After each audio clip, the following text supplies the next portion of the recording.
Bonjour, Exode tonton Karel. 22, du verset 17 Verset à 17, Exode 7 à 23, le Exode. verset 9. Alors, je lis pour nous dans 8 secondes. Si le père refuse de la lui accorder, il payera en argent la valeur de la dot des vierges.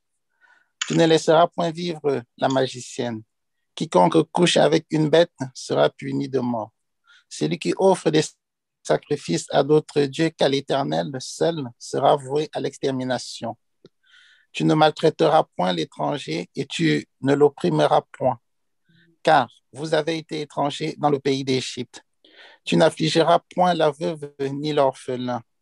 Si tu les affliges et qu'ils viennent à moi, j'entendrai leurs cris. Ma colère s'enflammera et je vous détruirai par l'épée. Vos femmes deviendront veuves et vos enfants orphelins. Si tu prêtes de l'argent à mon peuple, au pauvre qui est avec toi, tu ne seras point à son égard comme un créancier. Tu n'exigeras de lui point d'intérêt. Si tu prends en gage le vêtement de ton prochain, tu le lui rendras avant le coucher du soleil, car c'est sa seule couverture. C'est le seul vêtement dont il s'enveloppe, le corps. Dans quoi coucherait-il? S'il crie à moi, je l'entendrai, car je suis miséricordieux. Tu ne maudiras point Dieu et tu ne maudiras point le prince de ton peuple. Tu ne différeras point de m'offrir les prémices de ta maison et de ta De ta vendange. moisson, Tu me de ta vendange, bon, moisson, ça, bon. Tu me donneras le premier-né de tes fils. Tu me donneras aussi le premier-né de ta vache et de ta brebis. Il restera 7 jours avec sa mère. Le 8e jour, tu me le donneras. Vous serez pour moi des hommes saints. Vous ne mangerez point de chair déchirée dans les champs. Vous la jetterez aux chiens. Tu ne répandras point de faux bruits. Tu ne te joindras point aux méchants pour faire un faux témoignage. Tu ne suivras point la multitude pour faire le mal et tu ne déposeras point dans un procès en te mettant du côté du grand nombre pour violer la justice. Tu ne favoriseras point le pauvre dans son procès. Si tu rencontres le bœuf de ton ennemi ou son âne égaré, tu le lui ramèneras. Si tu vois l'âne de ton ennemi succombant sous sa charge et que tu hésites à le décharger, tu l'aideras à le décharger. Tu ne porteras point atteinte au droit du pauvre dans son procès. Tu ne prononceras point de sentence inique et tu ne feras point mourir l'innocent et le juste, car je n'absoudrai point le coupable. Tu ne recevras point de présent, car les présents aveuglent ceux qui ont les yeux ouverts et corrompent les paroles des justes. Tu n'opprimeras point l'étranger. Vous savez ce qu'éprouve l'étranger, car vous avez été étrangers dans le pays d'Égypte. Amen. Amen. Voilà donc le texte de notre méditation.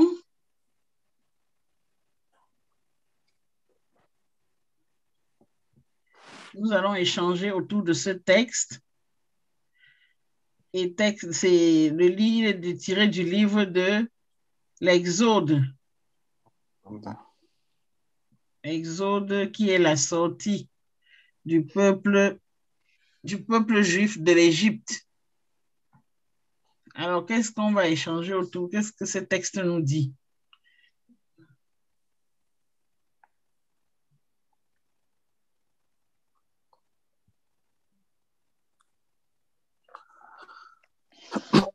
Alors, si je permets de me jeter à l'eau, hein, il s'agit d'un ensemble d'ordonnances à la suite de ce qui a été dit, que l'Éternel adresse à son peuple, au peuple d'Israël.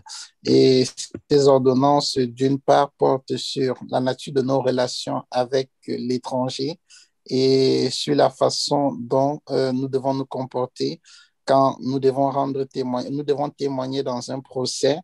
Et enfin, comment nous devons traiter l'étranger. Voilà, de façon rassemblée, ce que je peux... En fait, c'est bien évidemment, comme je l'ai dit, c'est un ensemble d'ordonnances, de règles que le Seigneur nous donne, bien évidemment assorties des conséquences si nous ne les respectons pas.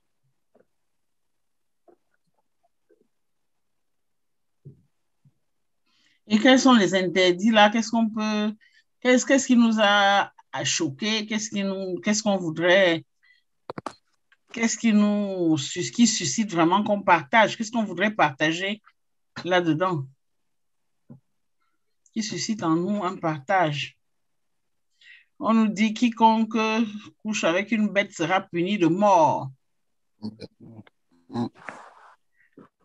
Ce sont des choses dont on entend parler aisément aujourd'hui. Et pourtant, Dieu qui est le même hier, aujourd'hui, éternellement, dit que si un homme couche avec une bête, il est puni de mort. Quand on parle de bête, là, c'est bête dans le sens littéral du terme. Un animal. Un animal, oui. Oui. Un animal. Bon, ce texte, s'il te plaît. Ce texte, il se situe à quelle période? Est-ce que Moïse, Dieu a déjà donné la loi à Moïse, l'étape de la loi à Moïse ou bien pas encore? D'accord, donc c'est un peu une explication des tables de la loi. Alors. Oui, c'est pour cela que Emmanuel disait d'ailleurs l'ordonnance, tu vois, donc c'est vraiment l'application de la loi. Ouais. Comme des décrets d'application. Le texte là est rude, hein? Bon. Celui qui offre des sacrifices à d'autres dieux qu'à l'Éternel sera voué à l'extermination. L'idolâtrie. C'est-à-dire que si on offre des sacrifices à d'autres dieux, à d'autres divinités qu'à l'Éternel, celui qui le fait est exterminé. Il est voué à l'extermination. Il nous dit aussi comment traiter l'étranger, n'est-ce pas? Qu'en traitant l'étranger, il faut se souvenir que vous-même, vous avez été étranger. Tu aimeras ton prochain comme toi-même. Oui. Tu n'opprimeras pas l'étranger. Parce que tu sais ce que c'est, puisque tu as été opprimé. Oui. Donc, c'est méchant d'opprimer quelqu'un. Tu n'affligeras pas la veuve et l'orphelin. Mince. Et il dit, si tu affliges la veuve et l'orphelin et qu'ils viennent à moi, c'est-à-dire qu'ils viennent se plaindre, alors tu verras. Et cela me rappelle une histoire. Un de nos tontons qui avait qui habitait la maison d'une veuve. La veuve avait hérité de son mari cette maison qu'elle a mise en location pour pouvoir payer l'école des enfants. Et notre tonton est venu, il habitait dans cette maison. Il ne payait pas. Et il avait même pratiquement... La veuve est même devenue sa bonne. Et la veuve est même devenue sa bonne. Oh, ça donc, va, c'est pas il grave. Ne paye pas le loyer, il ne paye pas la veuve. Un jour, la veuve arrive, le gars a seulement déménagé. Et tout le monde qui venait chercher ce monsieur-là, la veuve disait, prenez-le, tant que le soleil brillera, il souffrira, allez le demander au soleil. Et cela s'est passé ainsi dans la vie de ce tonton-là jusqu'à ce qu'il meure. C'est quelle histoire? Je n'ai pas suivi. C'est quelle histoire? Une histoire vraie. Ah, d'accord, d'accord. Une histoire vraie. Quelqu'un qui décède et laisse sa femme avec une maison, la femme met en location. Un de nos tontons vient habiter la maison et ne paye jamais et prend même la veuve pour bonne. Il ne paye ni la maison ni la veuve. Et puis un jour, la veuve n'est pas là, il déménage en catimini avec les dettes de loyer et dettes de... Un an de loyer. Un an de loyer. Et là, quand on venait chercher le monsieur là-bas, elle disait, je l'ai donné au soleil. Tant que le soleil brillera, il souffrira. Et c'est ainsi que ce monsieur a souffert jusqu'à mourir. Le texte nous le dit. Si tu...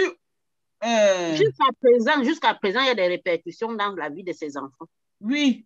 Tu n'affligeras point la veuve ni l'orphelin. Si tu les affliges et qu'ils viennent à moi, j'entendrai leurs cris. Ma colère s'enflammera et je vous détruirai par l'épée. Vos femmes deviendront veuves et vos enfants orphelins. Et c'est ce qui lui est arrivé puisque ce monsieur est décédé, sa femme est maintenant veuve et ses enfants sont orphelins.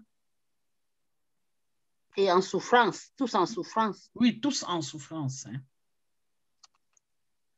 Je ne connaissais pas la partie. Vraiment, je pense qu'il faut s'appuyer sur ce texte pour prier aussi. Ce texte est un peu, c'est rude. Hein?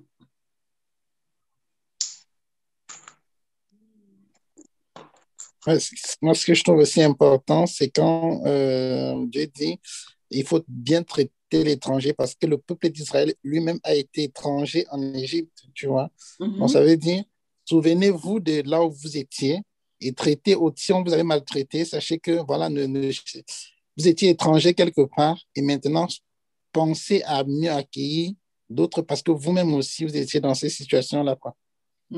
Moi, je trouve ça très, très, très intéressant. C'est tout ce parallèle, en fait. C'est en général, quand on a tendance à oublier d'où on vient. Si tu prêtes de l'argent à mon peuple, au pauvre qui est avec moi, avec toi, tu ne seras point à son égard comme un créancier. Tu n'exigeras de lui point d'intérêt. Et si tu prends en gage le vêtement de ton prochain, tu le lui rendras avant le coucher du soleil, car c'est sa seule couverture. C'est le vêtement dont il s'enveloppe le corps. Dans quoi coucherait-il? S'il crie à moi, je l'entendrai, car je suis miséricordieux. Regarde, c'est quand même dur, hein, parce qu'en fait, on se dit que œil pour œil, ça n'existe pas. Il faut éviter, il faut pardonner 7 fois, 77 fois et tout. Et voilà ce qu'on nous dit là maintenant. Donc, en fait, tu vois un peu la subtilité et la manière de gérer le truc. C'est pas évident. Hein. Moi, en fait, si je comprends ce verset, en fait, c'est Dieu nous interpelle à prêter sans prendre de gages et sans mettre des intérêts. Nous, en tant qu'enfants de Dieu, on peut prêter sans mettre des intérêts à côté, quoi. Moi, c'est ce que je comprends de cette partie-là. Bien évidemment, on peut avoir tendance à dire, voilà, on veut un gage, on veut une garantie, mais sachant que peut-être que cette personne a comme garantie, c'est son unique bien, c'est ce qu'il a peut-être utilisé avant le coucher du soleil, comme tel que tombe le vêtement dont il a pris en exemple, quoi. Donc, moi, ce texte m'interpelle personnellement à dire, si je dois prêter de l'argent ou prêter quelque chose à quelqu'un, que je ne mette pas d'intérêt et que franchement, je le fasse de tout mon cœur, sans attendre vraiment, peut-être sans prendre un gage, je crois. Moi, c'est dans ce sens que je comprends ces deux versets-là. Bon, je pense aussi que, comme même le frère Emmanuel le Jeune l'a rappelé tout à l'heure, il y a déjà une explication des tables de la loi, notamment le premier commandement qui dit, non, le deuxième commandement qui dit tu aimeras ton prochain comme toi-même. Bon, maintenant, l'explication, c'est quoi? L'explication, c'est que quand on dit tu aimeras ton prochain comme toi-même, bon, il ne faut pas généraliser cela parce qu'on a souvent tendance à être plus dur avec les faibles et plus tendre avec les forts. Comme on dit, on est fort avec les faibles et faible avec les forts. Donc maintenant, je pense que dans l'explication, Dieu ici explique que nous devons être souples avec les faibles. Et il comprendrait qu'on peut même dur avec les forts. Mais nous devons être souples, tendres avec les faibles. Et quand, comme exemple de faible, on peut citer la veuve et l'étranger. Parce que la veuve, bon oui, c'est une veuve, donc c'est l'exemple même d'une personne vulnérable. Et l'étranger, tu n'es pas chez toi, tu es ailleurs, donc tu es vulnérable. Et plus loin, il parle aussi du... Bon, celui qui prête et laisse sa chemise en gage. C'est que c'est un démuni, il n'a rien. Donc, tu ne peux pas prendre le dernier tu peux pas prendre le dernier en gage, son dernier bien. Tu ne peux pas prendre en gage ce qui est vital pour l'autre. Pour l'autre, ouais. Quelqu'un arrive à mettre ce qui est vital en gage, c'est que vraiment il est démuni. Bon, maintenant, il ne faut pas qu'on soit naïf aussi. En fait, pas qu'il ne faut pas qu'on soit naïf. Il ne faut pas qu'on se dise que, bon, oui, quand on prête l'argent, bon, en fait, c'est juste à mon sens pour dire qu'il faut qu'on soit équitable face à quelqu'un qui est faible, qui n'a rien. Malheureusement, on a souvent tendance à l'écraser. Il faut qu'on soit tendre, qu'on soit faible avec les faibles et qu'on soit juste avec ceux qui peuvent. Je voudrais illustrer un peu. Bon, je te comprends bien, donc arrête. On imagine quelqu'un qui a une maison, une petite cabane où il loge sa famille. Il est endetté et il te donne comme gage cette maison. Voilà. Il te donne comme gage cette maison où il loge toute sa famille. Toi-même, tu sais que l'argent que je lui ai prêté là, il ne réussira pas dans le délai qu'il a dit à rembourser. Il est très difficile pour lui de rembourser dans ce délai-là. Mais tu acceptes sa cabane comme gage. Voilà. Et puis, tu vas même aller jusqu'à prendre cette cabane, ce qui est juste. Mais Dieu dit, tu lui rendras avant le coucher du soleil, car c'est sa seule couverture. C'est le vêtement dont il s'enveloppe le corps. Dans quoi coucherait-il? S'il crie à moi, je l'entendrai, car je suis miséricordieux. Je pense que pour s'arrêter sur ça, un témoignage. Je connais quelqu'un qui, justement, un père de famille a gagé une maison, il a prêté de l'argent à un père de famille qui a mis en gage sa maison. C'est pas moi. Au moment de rembourser, il n'a pas remboursé et il a même été très insolent avec son créancier. Wow. Le créancier était quelqu'un de vraiment très gentil. Ce qu'il a fait, il est parti rendre le titre foncier à la dame. Mais il a dit à la dame, ne dis pas à ton mari. C'est quand on parle de ça maintenant que je me rends compte de ce qui s'était passé. Parce que ça ne me disait rien, tu comprends? Vous comprenez?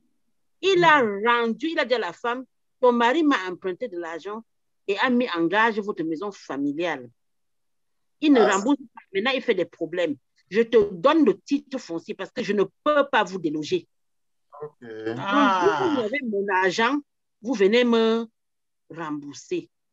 Mais cette personne, quand je vois les grâces que cette personne a dans sa vie, je comprends maintenant d'où viennent ces grâces. Je parle de ça. Je comprends maintenant d'où viennent ces grâces. Parce que quand il nous a raconté l'histoire il y a très longtemps, ça fait du temps à peu près, mais c'était un peu comme si c'était banal. Parce que je ne connaissais pas cette parole-ci, par exemple, tu vois. Et franchement, je comprends d'où viennent ces grâces. Dieu est miséricordieux, il fait des grâces à tout le monde, à tous ceux qui marchent selon ses préceptes. Parce que certaines personnes pensent que les lois de Dieu sont uniquement pour les chrétiens. Elles sont à l'avantage des chrétiens parce que les chrétiens les connaissent, ils les méditent et tout, ils peuvent les mettre en pratique. Mais celui qui ose mettre la loi de Dieu en pratique, même s'il n'est pas chrétien, il en récolte les fruits.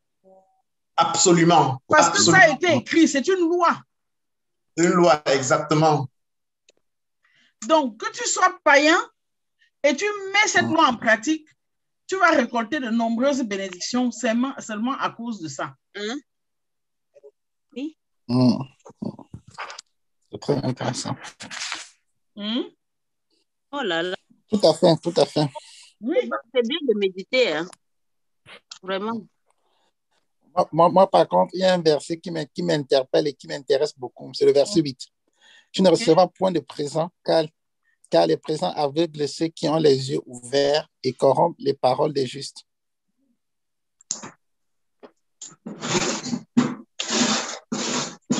Verset 8 du 23, n'est-ce pas? Oui, le verset Tu 8 ne du recevras 23, point oui. de présent, car les présents aveuglent ceux qui ont les yeux ouverts et corrompent les paroles des justes. Des justes. N'est-ce pas? Ouais. Lorsque les cadeaux corrompent les c'est bonnes mœurs. les cadeaux Lorsqu'on reçoit des empoisonnés. cadeaux, on finit par ne plus être... On n'est plus rationnel. Juste. On devient un peu, comment dire, on est un peu comme corrompu. Juste, ouais. On est un peu comme corrompu. Et c'est pour ça que, tout à fait, même dans des pays comme celui-ci, il est interdit d'offrir des cadeaux aux médecins, des choses comme ça. tout à Parce que fait. ça entraîne beaucoup de choses. Et Bon, puis, ça lorsqu'on a devient comme commencé une à donner des corruption cadeaux morale. aux gens, lorsqu'on a commencé à donner des cadeaux aux gens, ils font des privilèges, n'est-ce pas? Ils commencent à avoir des privilégiés. Et puis après, c'est la porte ouverte à la corruption. Pourquoi? Parce que après, maintenant, on attend les cadeaux. Voilà. Et on traite différemment ceux qui ont offert les cadeaux et ceux qui n'en ont pas offert. Après, on évolue et on commence à mal voir ceux qui n'apportent pas de cadeaux. Pas de cadeaux.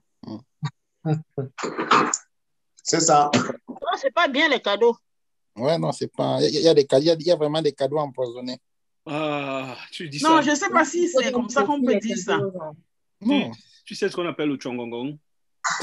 Non, quand je dis cadeau empoisonné, il y a ceux qui vont t'offrir quelque chose sans arrière-pensée, vraiment, ça vient du cœur, sans attendre un service en retour, tu vois. Par contre, il y a ceux qui vont t'offrir, dans leur cœur, c'est que tu les dois une, quoi, tu vois. Si on le dit tu vois un peu, c'est tu me dois une, tu as quelque chose à me rendre demain, parce que je t'ai donné un cadeau, parce que j'ai fait ci, voilà, tu as cette comment on dit, moralement, tu es affecté parce que tu avais reçu ça dans telle pensée. Pourtant, il y a ceux qui offrent franchement tout naïvement, tout bêtement, simplement, voilà, parce que Dieu leur a mis à cœur d'offrir, quoi. Moi, je pense même qu'il faut savoir faire le discernement. Parce que si tu m'offres un cadeau et qu'un seul instant, je pense que c'est pour me corrompre ou que c'est un cadeau empoisonné, je ne prendrai pas. Ça, c'est clair. Il faut être capable de dire à quelqu'un, je ne veux pas de ton cadeau. Cadeau. Oui. Quand j'étais plus jeune, j'ai travaillé chez Michelin au Cameroun. Et donc, on avait des pneus qui arrivaient, qui avaient des défauts d'aspect. Donc, mais c'était les mêmes pneus. Les défauts d'aspect, ils revenaient à 60% moins cher. Et donc, on les offrait à des personnes. Un pneu, au lieu de l'acheter à 100 000, tu vas l'acheter à 40 000. C'est quand même beau, c'est quand même bien. Et nous, on faisait ça pour gagner, pour amadouer les gens. Et le blanc qui était là disait que non, moi, je ne veux pas que vous fassiez ceci, cela. Mais on avait mis en place un système pour pouvoir donner ces pneus-là à des personnes particulières. Et donc, du coup, il y avait eu un système de corruption derrière ça qui était très prononcé et on se sentait tellement à l'aise avec ça. Donc, récemment encore, j'ai parlé avec un ami avec qui j'ai travaillé là-bas, il me dit que ça continue, il marche comme ça. Et j'ai dit, ah putain. Donc, c'est quelque chose. En tout cas, moi, j'ai appris dans mon travail, parce que mon travail, même ici, c'est pas seulement au Cameroun qu'on corrompt les gens, même ici, on essaie de corrompre les gens. Parce que nous, on écrit, on fait des investigations et on fait des rapports sur les gens. Alors, dès le début de notre intervention, si quelqu'un me donne des cadeaux, alors qu'il n'y a pas de raison qu'il me donne des cadeaux, pourquoi tu me donnes des cadeaux? Je ne prends pas. Très bien, c'est ça. Parce que là, tu veux me corrompre. Non, moi, j'accepte les cadeaux, mais je deviens plus dur avec toi. Une fois que tu as fait un cadeau de quelqu'un, tu te sens, comment dire, redevable envers la personne. Je ne sais pas, moi, après... Non, je ne prends pas. Toujours, moi, les cadeaux, je prends, par exemple, quand je voyage, je vais à des trucs, on nous donne toujours plein de cadeaux. Et je suis plus dur encore avec ces gens qui nous en donnent beaucoup. Ils essayent, mais je suis plus dur avec eux. Non, c'est vrai. Et parce que quand je pose des questions, ils attendent à ce que je le dise parce que Je pose la question là où ça fait mal. Mais c'est vrai, c'est parce que sinon. Le verset 4. Il faut savoir gérer. Le verset 4 et 5. Si tu rencontres le bœuf de ton ennemi ou son âne égaré, tu le lui ramèneras. Si tu vois l'âne de ton ennemi succombant sous sa charge et que tu hésites à le décharger, tu l'aideras à le décharger. Tu ne porteras point atteinte au droit du pauvre dans son procès. Ce que nous faisons tous les jours.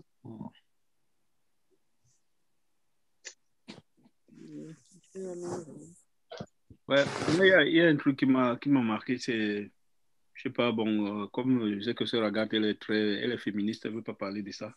Mais... Allons-y. Le verset 17, vous ne laisserez pas vivre une femme qui pratique la sorcellerie. Ça, chez nous, c'est terrible. C'est-à-dire que les femmes font seulement la sorcellerie, c'est quelque chose. Non, vous n'êtes pas d'accord? Attends. Je cherche le verset. 17. Le verset 18. Ah bon, moi j'ai 17, vous ne laisserez pas vivre une femme qui pratique de la sorcellerie. Oui, ça. Bon, dans lui, second, c'est le verset 18. Oui, bon, puis même dans Top, c'est le verset 17, oui. Mais dans lui, second, c'est le verset 18.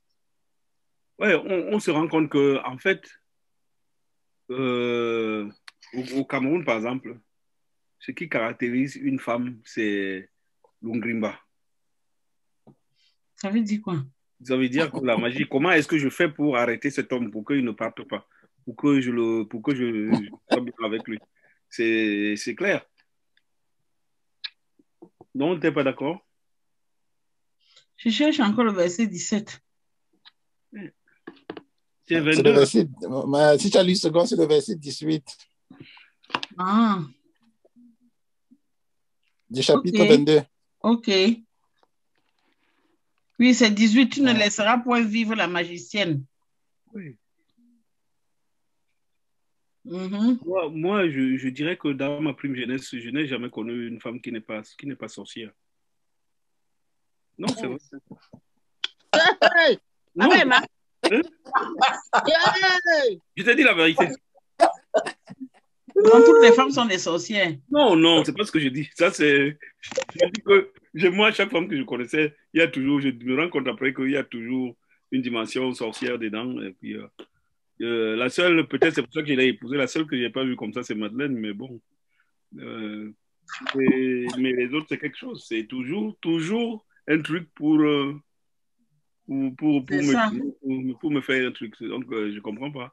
Tu comprends, non? Tu comprends pourquoi je suis féministe?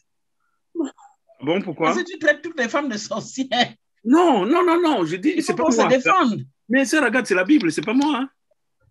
On n'a pas dit toutes les femmes. Si tu rencontres une femme, une magicienne, c'est ce que je suis en train de dire, que révolution un peu sur ça, c'est bizarre. Parce qu'au Cameroun... Emmanuel Legrand, tu allais seulement dans quel secteur? Tu traînais dans quel secteur? Mais tu n'as pas besoin d'aller dans quel secteur. Tu as besoin d'aller seulement au Cameroun, sortir où tu veux. Il tournait à Colmondo. Ah, Colmondo, il n'y a pas... Nous, il n'y a pas de gris-gris. Hein. Il y a des secteurs où la concentration peut être plus élevée. Non, si tu fais le gris-gris chez nous, ouais, ça c'est clair. On fait attention. Mm-hmm. Donc, du coup, on n'en fait pas parce qu'on s'est dit, non, je préfère ne pas avoir affaire à quelque chose de plus fort que moi. Donc, absolument. Je préfère être innocent. Oui. La naïveté, être naïf. Mais, Sœur Agathe, tu crois que ce n'est pas vrai? On ne t'entend pas. Comment on peut dire que toutes les femmes sont sorcières? Non. On n'a pas dit ça. Moi, ce n'est pas ce que je dis. Je dis que est-ce que la tendance aux femmes d'avoir une inclination pour ce truc-là, c'est pas vrai? Je ne connais pas. Bon, moi, c'est vrai, je ne sais pas. Moi, dans mon... Je ne suis pas instruite là-bas. Bon, qu'est-ce que tu en penses? Il n'a pas mangé la tête du poisson.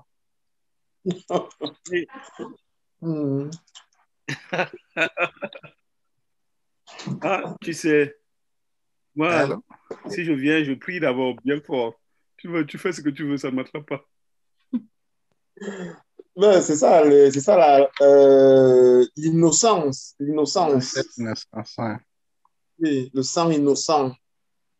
Comme on dit, vraiment, l'innocence te protège. Ouais. Mais regarde, tes soeurs là, tes soeurs Betty là, tu sais qu'elles sont connues. Tu regardes tes soeurs Betty là, elles sont connues. Elles ont les Non, vous. tu regardes tes soeurs. Elles ont les vous. Sont...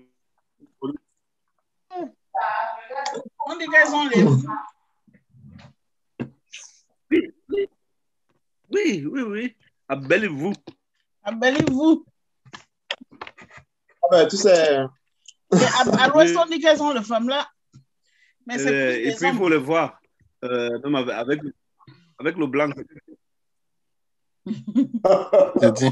Bon. Et la tête du poisson, le gars là mange ça jusqu'à. Ah ben, justement, Emmanuel, tu sais, tu es métissé de blanc. Donc, du coup, j'imagine que la pression que tu devais ressentir était un peu plus forte. Comment? Ah, je comprends. Comment? Tu as dit quoi? Ouais. Bon. Étant donné qu'elles font plus d'ingrimba au blanc. Oui. C'est pour ça que toi, tu avais une grande pression. Ah, je suis blanc, d'accord. Okay. Non, tu ressembles. D'accord.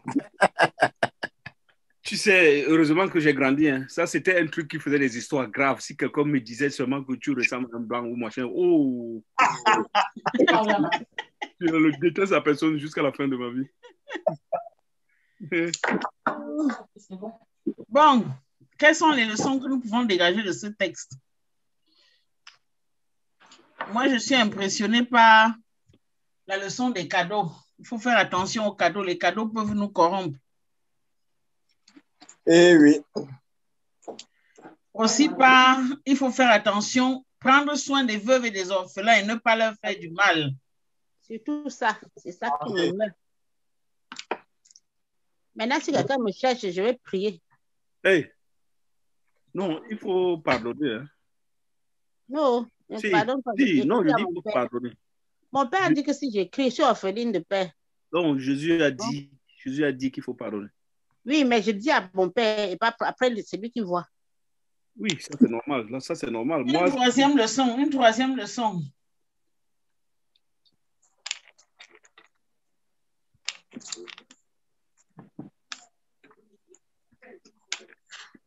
Et j'étais seule dans le film. C'est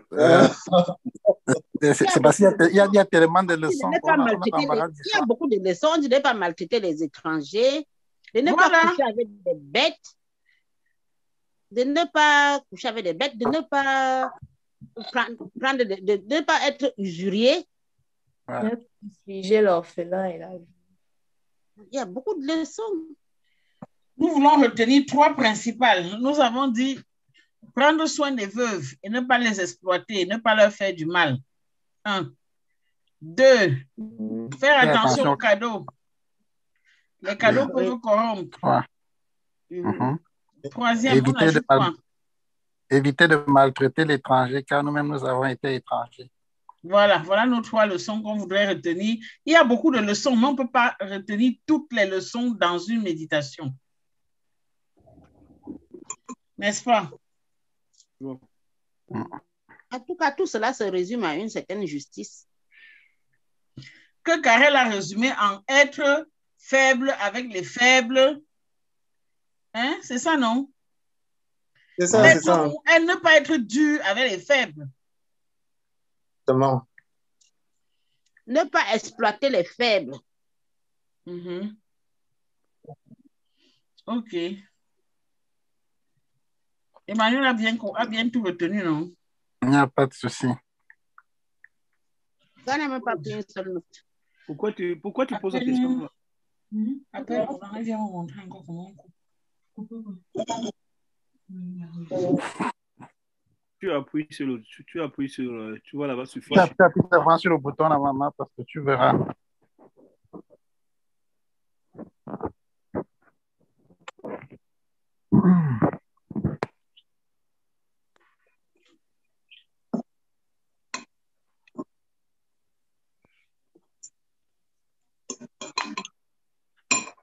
Comment on appelle la fausse langue?